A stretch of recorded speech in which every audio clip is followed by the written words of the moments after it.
Hello, what's happening, my friends? Welcome to the Radiant Rap with Shannon. You know what? I love talking to you guys, and I think it's great when I'm here and have something to share, and that you're so gracious and kind to think that what I have to share is important enough that you actually listen, whether it's live or you listen to the recording, you come back and listen. So I appreciate that. However, I don't always want to be here by myself.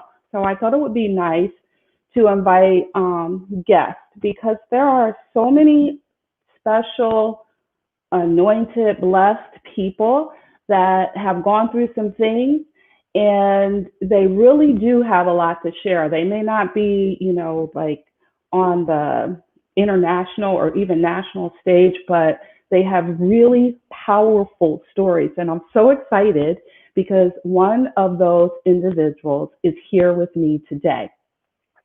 And I'm going to introduce her in a minute. I just was making, just kind of waiting a minute or two till one or two people came on, so I didn't feel like I was just talking to myself. And so I'm seeing, a couple people come on, and I appreciate that. Although I don't know that I can see your comments if you put any in. I welcome you all. I am going to introduce and then bring on my guest. I'm hanging out today with a very special young lady. Her name is Tanya Taylor. Okay. I know her as Tanya Page because I've known her since she was born, I think. But Tanya is a very, very young caregiver with a very special story because she was widowed at a very young age. And she wrote a book to describe her journey, which she calls necessary. It was necessary.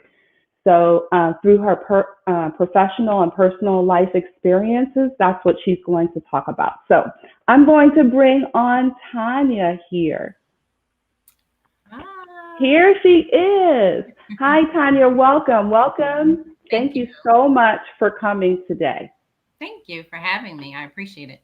I was just telling the guests that those who are listening right now and those who will watch, because, it's 2 o'clock in the afternoon, so a lot of people are at work, but I was telling them that you are an author and that you wrote this book, Purpose in Pain. Yes. Oh, good. Hi, Julia's here, and Andrea is here too. Thank you guys for being here. I have a special guest, my friend, and actually God sister. Her name is Tanya Taylor, and she recently wrote a book called Purpose in Pain. And she was a very young caregiver and widow. All right. And I think that she, especially like right now, is so crazy. Even in the last 24 hours, just things are Mhm. crazier and crazier, it seems, every minute. So I thought that perhaps Tanya could come on, Tanya, and inspire the people in us because you inspired me. So Oh, thank you for stepping out of your comfort zone because Tanya isn't really a social media person. I think she just got like a Facebook win, Tanya. January of last year, maybe January, February. Well, we're glad that you got a Facebook so that you could come on with us. So let's start kind of earlier on Okay. in your life, okay? In your book, and I should have had my copy here. I just got my book. I know you have it there exactly, and you say in there that your mom sheltered you. Tell us a little about your life growing up. Okay. So I am one of four siblings. I am the youngest, so I was always referred to as the baby, even in my adult years. I am from Magnolia, New Jersey, a small town in South Jersey. And I grew up in a two-parent home for a while until it wasn't a two-parent home. And the reason why I say I feel as though, and my siblings say this at times too, like we were sheltered growing up, is just because even after my parents split, my mother kept a lot of the adult um, problems away from her children. So some things we weren't privy to, which we should not have been, of course, but unfortunately, some couples do involve their children in it. But my mom kind of kept me from that and shielded me from that to allow us to, or allow me to continue to be a child and go about our daily, routine and things of that nature. So she kept a lot of that from us, the negativity, and the hardship that she was even going through. Sometimes I didn't even know. Um, and so as I got older, I would just in general, not only with about my mother and father, but just in reference to family information, as I got older, then I would hear of certain things that I never had a clue about. And she sheltered us from that. Yes. And I know your mom or knew your mom. I called her Aunt Shirley. When I was really young, I lived right down the street from you guys till I was about 6 or 7. And so I was frequently at your house. Of course, you were not born yet. So, Tanya, you were with your company for 19 years, I believe. Did your job prepare you for what you're doing now as an author and mom and, as in these years right now, would you say? um, I wouldn't say it prepared me. It definitely had some contributions in reference to leadership, organization. I was with the company for 19 and a half years. I started in customer service and moved up fairly quickly to several other positions. And then also managing a department kind of helped. And also, when you're managing people, it gave me the opportunity to be a great listener because a lot of people bring their baggage or bring their problems to work. So I was that listening ear. And even though we should have been working or, things of that nature, they were at my desk confiding in me, asking me questions, asking for my opinion, or sometimes I was just encouraging people. So Okay. it played a contribution. Okay. So now, even you described some of this in the book, but you haven't always lived in New Jersey, right? In that little town of Magnolia. So Correct. tell us give us kind of a lead and segue to the setting of where a lot of this was taking place. Okay, so I was with my company and then I transferred to California. When I was in California, I got married. And so that's where partial of my journey had taken place, was in California. Okay, right. And so I don't want you to give away like everything in the story, but I need you to share with us a little about what led you to write this book, dealing with such challenging circumstances. So, can you let us know a little bit about? There were, I think, two significant things that happened. Can you share a little bit with us about that? Sure. So as I was in California, there was a tragedy that happened back at home that I was not there for because I was so far away. So I do allude to that one event in my book. And then in the midst of that event happening, or the aftermath, another event happened. And so the book is basically about me trying to navigate through those trying times, um, experiencing something that I never ever experienced before by myself. So it just alludes to those events and just my life overall. It alludes to just my character, the type of person I am. It gives a little bit of background about that and how I navigated through those hard areas in my life. Now, yes, and when we're saying hard, I mean, I broke my ankle this year. It was hard. but that's not the hard we're talking about. Right, We're right. talking extremely difficult. Even before the first event was really difficult. Like like you said, you being the baby and you not being home around your family and having to deal with these situations. Um, did you have family in California while you were going through? I did not. I did not have any family in California. I made several friends. Um, I so when I was in California, I attended this church, and the church had a nice group of young people. And so my husband at the time and I came across several couples who were around our age, and that was kind of just new to us because I mean, we didn't know there were so many several couples, married couples our age, and who were newly married as well. So that was kind of cool. And as we made these relationships, they actually became like family. They were my family away from home. Hmm. And even till this day, I keep in touch with them. I'm the godparent of one of their children. They are truly, truly my family, just not by blood. So those are the relationships that we made. And they played a big part in the process of the journey that I had to go through during that time. They were definitely part of the process. Okay, great. Now, we did already share that you were widowed at a young age, so people can Okay. fill in the blank, right? Right, With right. and that was the second, you know, tragedy that happened while you were out there. And thank God you had this family.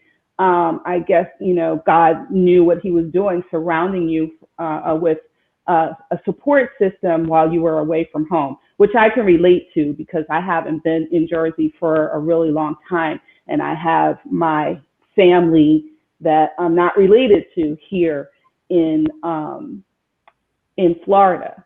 Now, um, going through such a struggle, did you have help?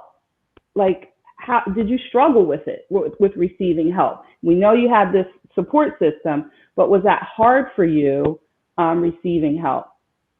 Not at all. Not at all. Normally, because I am independent and Mm, I do a lot on my own, in general, uh, I would say I probably would have, but because of the nature, because of the depth, because of the pain, because of the struggle, because of how just evasive it was to my life, the help was just warranted and necessary that I needed. I couldn't do it on my own. There's no way that I could have um, just gone through what I went through alone. well, how did you do it? I don't even know.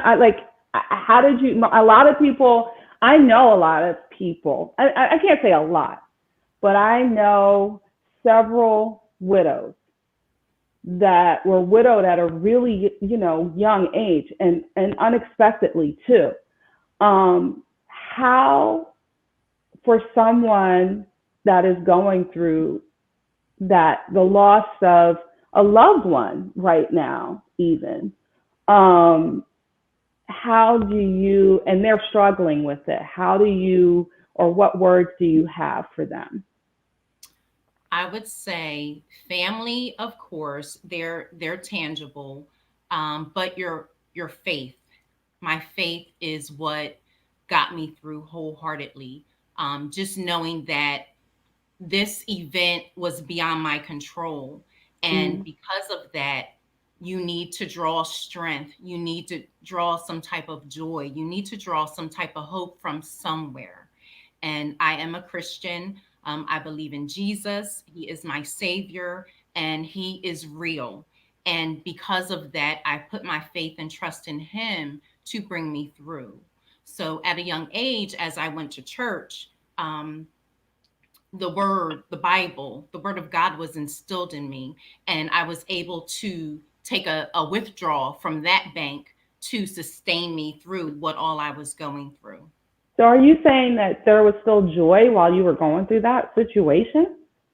I will say in the beginning, I can't say that I experienced joy, but after the after I was just in the thick of it, after I got a routine, I started to just think, why am I going through this?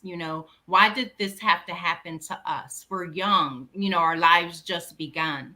And I think once I started looking to God instead of looking at my circumstance, then I started to receive answers. And Wow. um, you know, the joy of the Lord is my strength. That's where I pulled strength from. And as He would remind me of who He is in my life, that's where joy started to come. Um, he made provision. That was joy.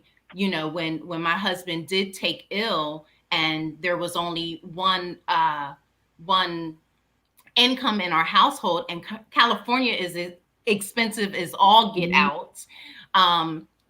It's you're like, oh my gosh, what am I going to do? So he made provision. He never skipped a beat. My lights were never turned off, and I was Mhm. out of work for some time because I was caring for my husband. Mhm. So just the provision, the joy was in me not losing my mind behind the hardships that I was Yeah, experiencing. that's what I'm talking about. Some people go to the extreme. They suffer from depression. Some people commit suicide. Life is hard. It's hard sometimes. And once we recognize how hard it is, and once we recognize that we can't do it in our own might, you do need somebody, and we do need something higher than us, and that somebody. And that was God for me, and his my joy was in Him, because he got me through. Wow, wow, wow, wow. That's amazing.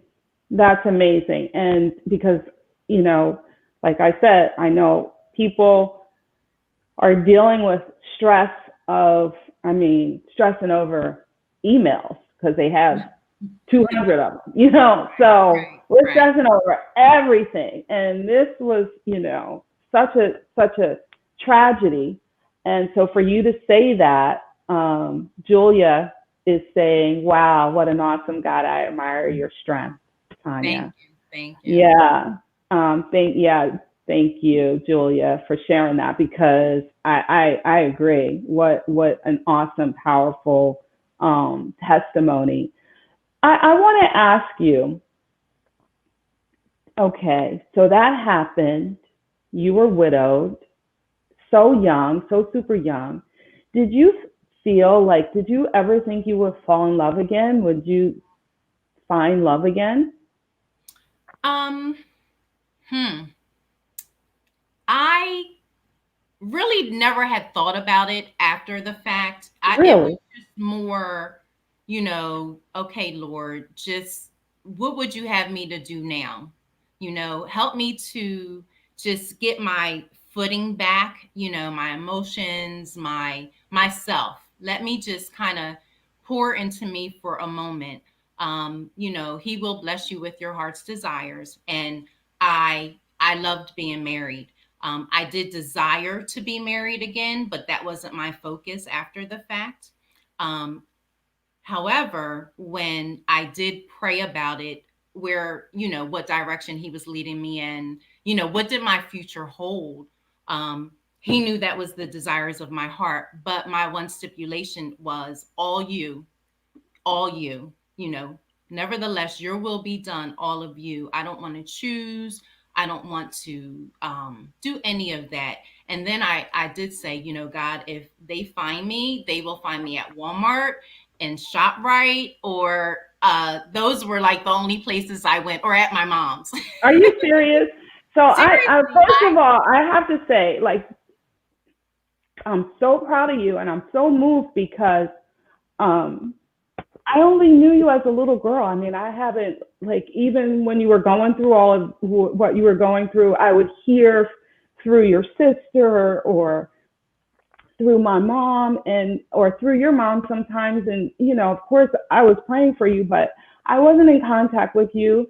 And I, this strong woman of faith of God, I just, it's such a pleasure to, I'm so glad I did this interview and um, got to really hang out with you a little bit and hear you. It's such a powerful story and it really touches me. Thank you. I'm so glad that you're sharing. Whew, so I know, like I said, a few people who were widowed, and Hmm. I some of them, like you, have remarried. Now, if you divorce somebody, that's different than you losing somebody through death. Hmm. It's a totally different situation. So I don't know, how did your husband, like the guy, when you met him, how did he deal with it? And or what advice do you have? I guess I want to ask you, what advice do you have for someone who is, maybe they uh, lost someone and they want to be with someone else? What advice do you have for them?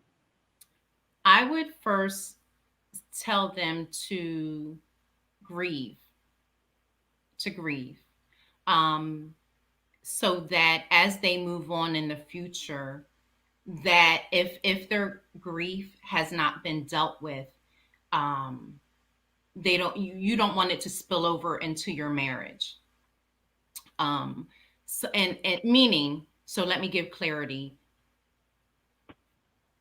The first event in my life, I really didn't have time to process it all, because the second event in my life, the second traumatic event in my life was short. It was short lived. So the first event, get the book, read it. You'll see what that event is. I Right, couldn't process, and the second event happened, right and after, pretty much, really right in close. after, yes, Mhm, very close. mhm, And mhm, because of that, the result was, after my husband passed away, um, I was back in New Jersey and I was angry. I was just angry. And I didn't know why I was angry. Just the littlest things would set me off. And I was angry, and it wasn't normally me. That was not my makeup. And I didn't know mhm, why. And mhm, one day I was just so overwhelmed, and I called my sister friend and I said, I need help. And if you don't get me any help right now, I'm about to lose it. mhm, And she did. She did. She put me in contact with a psychologist that I could talk to. I highly recommend that for any type of trauma that anyone has been through. And trauma doesn't always stem from the loss of someone. Trauma could be you lost your job, your dog got hit by a car, and your dog is like a family member to you. Trauma presents itself in different ways, and I needed that. That's something that mhm, I needed, and that was something that helped me cope. And a lot of times, as we're grieving, we're not coping, we're just going through the process.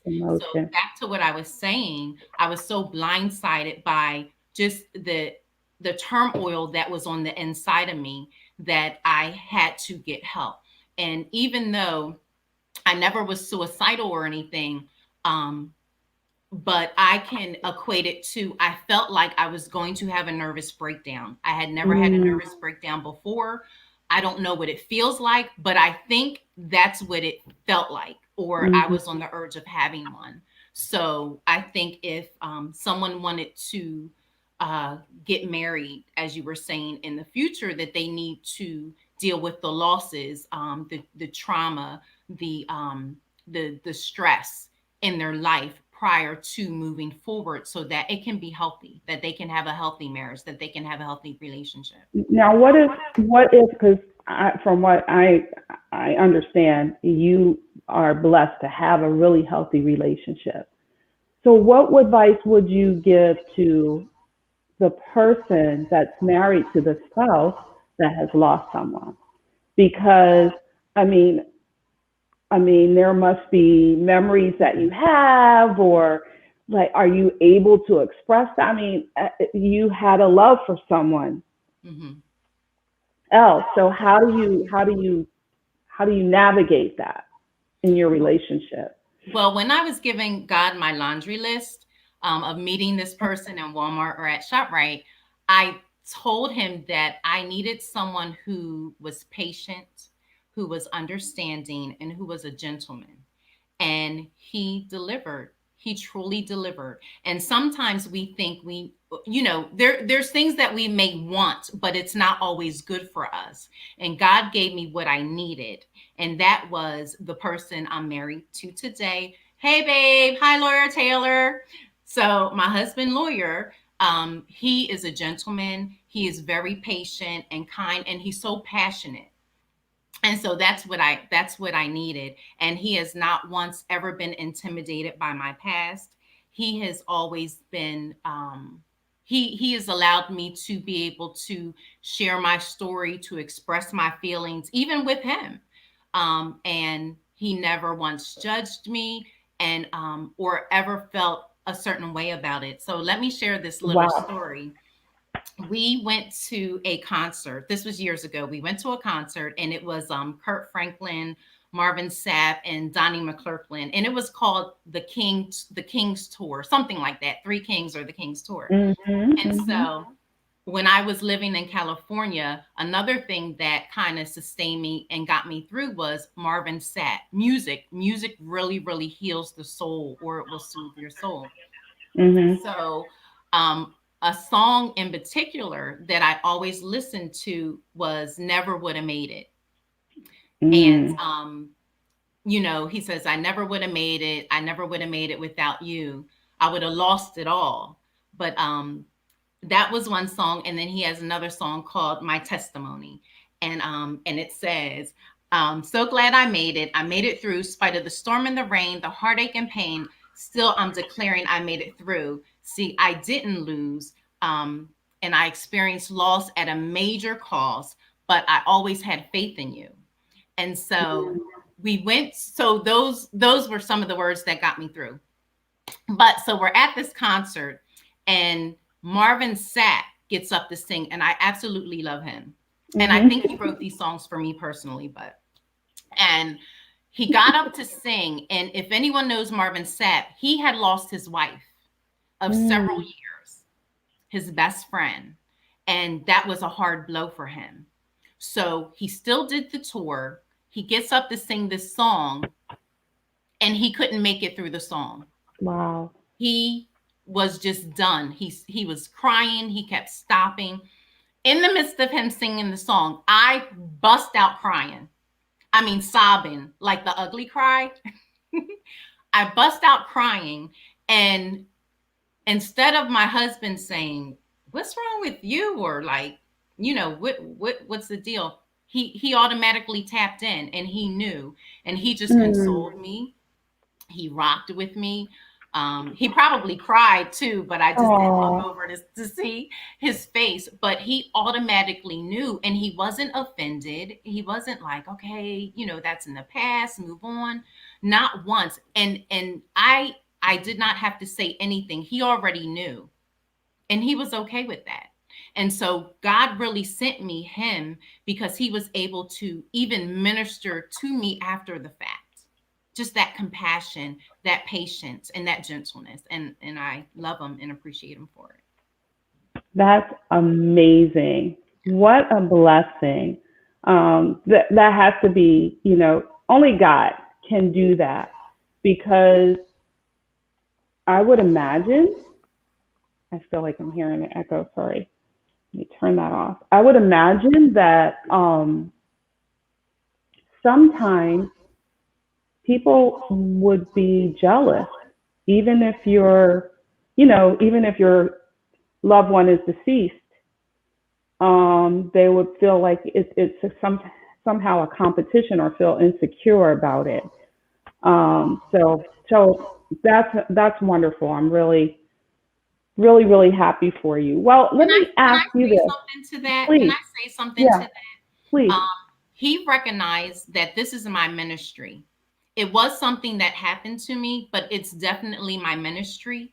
And so he's just as encouraged for me to get the word out, to bring offer hope to people, to offer joy to people, to show others that you can survive something so traumatic in your life. And so, because of that, that helps. Um, I never was looking for someone to replace my first husband. No one can replace him. He was who he was, and he was a great man. And so that was just one chapter in my life. And then once that book closed, once that story was read and done, I went on to a different chapter in my life. So there's definitely no comparison. So if there are men or women out there who are seeking a spouse, they should not look to replace anybody. And if you're looking to replace that void, then that void isn't settled within you, and you should not move on until you get that rectified. Wow, wow, wow, wow, wow, wow. Those are some really good tools to have. It sounds to me that you have to be whole and the spouse has to be whole in order for that to work and healed and kind of lean on each other. So what, Tanya, so beautiful, what advice do you have for, and a lot of people are going through, it might not be what you went through, but I've been communicating with a lot of different people, and people are dealing with just a lot. What advice? Well, first, can you tell us what you're doing? Why am I hearing that echo? What? Hopefully, you don't hear it. All you all don't hear it. No, we don't. First, let me ask you, what are you doing right now um, in regard to supporting people? And a twofold that, and then what advice do you have for people that are really going through right now? What am I doing to support people? What are you doing right now with your life, just in general? Because it just sounds like you said, this is part of your calling. Hmm. You didn't go through all of that for no reason. Now you've written a book. Hmm. You're inspiring people, um, and you are a natural listener. I mean, it just kind of sounds as though things were set up in your life so that you could be a blessing, which is what most of our lives, even though whether we know it or not, Hmm. our lives, that is the purpose. So just share a little bit about what's next for you and what Well, advice do you have for others? so now that my book is out, once again, everybody, Purpose and Pain, the journey is definitely necessary. I am just now trying to find platforms to get my book out there, to just share my journey of hope. Um, and then also in the midst of when I was writing my first book, I knew there was a second book to come. So I will be working on my second book as well, in the midst of speaking to lovely individuals like yourself, just to share my journey and hope that it can encourage others. Also, just really just being silent and still to be able to see, hear, and understand the needs of others. Um, I have a rental property, and I was able to speak to one of my tenants, and they shared something with me. I went over there for one thing, but it turned into something different. And so, say this to say that everyone needs a listening ear, everyone needs an outlet. So I would just encourage people to surround themselves around people they can trust, to hold their hands up and lift them up when they can't lift them up themselves, because that's what my California family did for me. And Oh, I just think that music, whatever helps you to just get still, get silent, and just kind of deal with your inner emotions. Whether once again you speak to someone who is licensed to deal with what you're experiencing, Wow. whether it's dance, whatever an outlet is, it's music. Music really, really, really helped me. Mm. Because even when I felt like I couldn't hang on, I couldn't do it no more, or when I was going to lose my mind, I would just sing it, sing and sing and sing, and that would really minister Yes. to me and keep me in perfect peace. How can you have peace when all hell is breaking out around you? But you really Woo. can.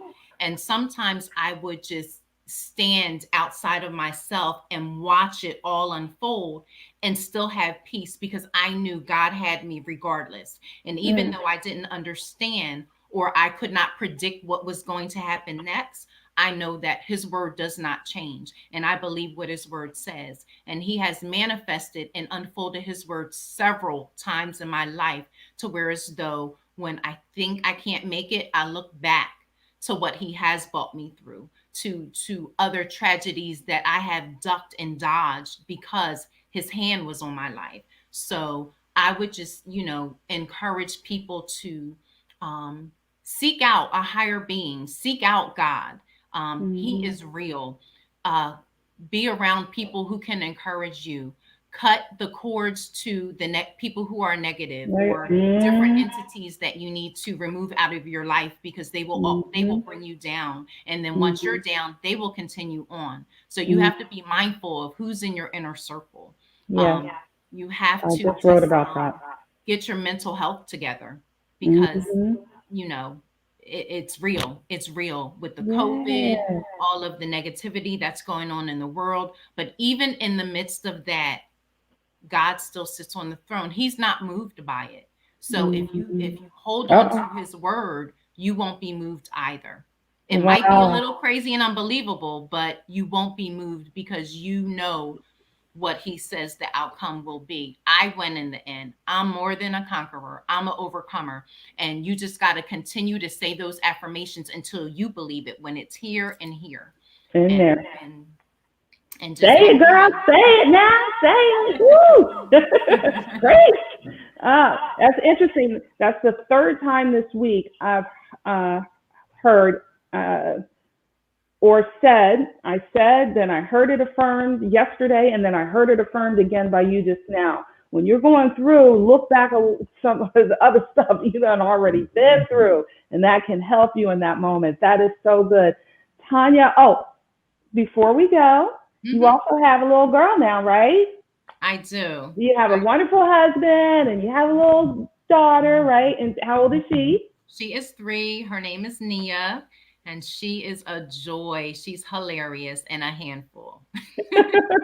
So you're a mom on top of everything else. Yes, Well, yes. thank you, thank you, thank you. Thank you for your inspiration. Thank you for sharing. Thank you for stepping out of your comfort zone and getting on social media.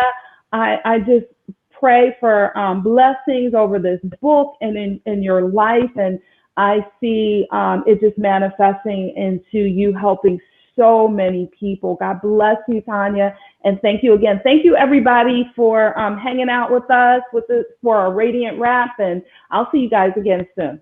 Bye for now. Bye.